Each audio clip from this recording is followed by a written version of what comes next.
موسیقی اصیل بیان آرزوهای رنگین است. اگر آن پرآب و رنگ، دلچسب و با گوشوارم صدا دهد، هواداران زیادی را به دست می آورد. البته نوازش خوب از دستان ماهر و تخیل بای نوازنده وابسته است. بینندگان عزیز سلام. بخش مطرب است چون دستگل تر و تازه مهمان کاشانه های شما از برنامه نورافشان. و در این روز استراحتی به بخش ما تشریف آوردند دولتعلی سلیموف، مطرب انسمبل دولتی خدمت نشان داده رقصی لاله. شما را به برنامه خوش آمدید میگوییم. این روز استراحتی برایتان مبارک باشد. تشکر زیاد. سر اول میخواستیم که اطراف انمین ساز موسیقی که در دست دارید برای بینندگان معلومات دهید که چگونه ساز است، چی نام دارد و به کدام نمود سازهای موسیقی داخل می شود. این ساز دو تربس است.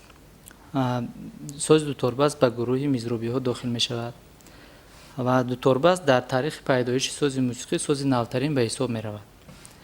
یعنی سالهای 1938 پیدا شده است و اولین بار این ساز را در ارکستر سازهای خلقی استفاده بردند. این ساز از 8 قسم عبارت است، یعنی گوشک، دسته، پرده ها، سیم ها، کاسخانه، روی پوش کاسخانه، خرک و شاخه که برای آرایش دو تربس یعنی تراشته می شود.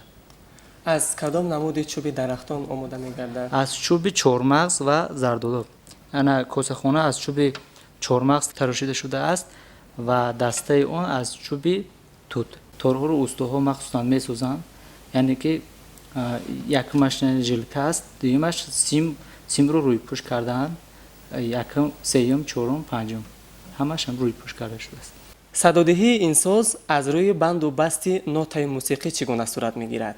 البته این ساز از 4 تار عبارت است. تار اولی آن یعنی 2 اکتاوی کلان جور می شود.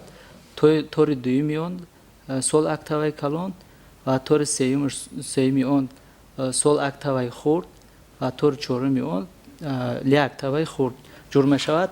مسافه بین این سیم ها یعنی بین اینتروالی کوینت جور می شود، مسافه بین این سیم ها است.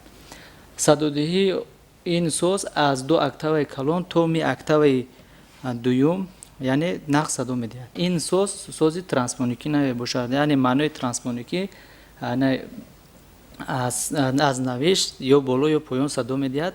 این در نوشت و در صدادهی یک صدا میدهد. برای حجم این خیلی کلان است، برای اینکه این آواز پایانی رو یعنی در انسامبل در ارکستر یعنی اجرا میکنند.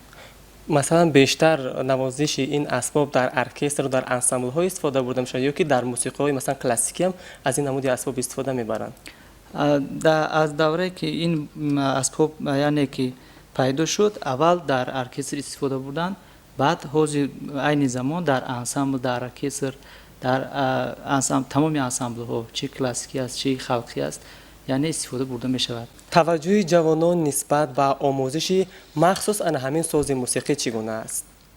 توجه جوانان نسبت به این ساز خیلی کم است، برای که در نوازش کمتر مشکل است. این اسباب در برابر اسباب های مشهور خلقی تاجیکی یعنی نای، غیجک، ساز، رباب و غیره ها، این هم در برابر همون سازهای خلقی تاجیکی می درآید و ساز خلقی تاجیکی می باشد و عین زمان در همه مکتب ها این ساز رو از روی یعنی نوت آموزنده ایستادند. البته هر یک نوازنده که به بخش ما تشریف می آورد با دستاویز خاص خود می آید و امروز دستاویز شما برای بینندگان چیست؟ نوازش من یعنی آهنگ عیسی شریف زاده است. نام دارد آهنگ دل و من میخواهم برای مردم تاجیک این نوازش رو یعنی نوازم یعنی معرفی نمایم.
саломат бошед. воқеан ҳам соҳсоҳои миллии халқи тоҷик бисёр ҳам як садои марғуладор ва форам доранд. ва бинандагони азиз, ёдовар мешавем ки бахши мутриб аст аз барномаи нурафшон, меҳмони кошонаҳои шумо. ва мо ин ҷо расидем ба анҷоми бахш. барномаи нурафшон бошад идома дорад. моро ҳамроҳ бошед.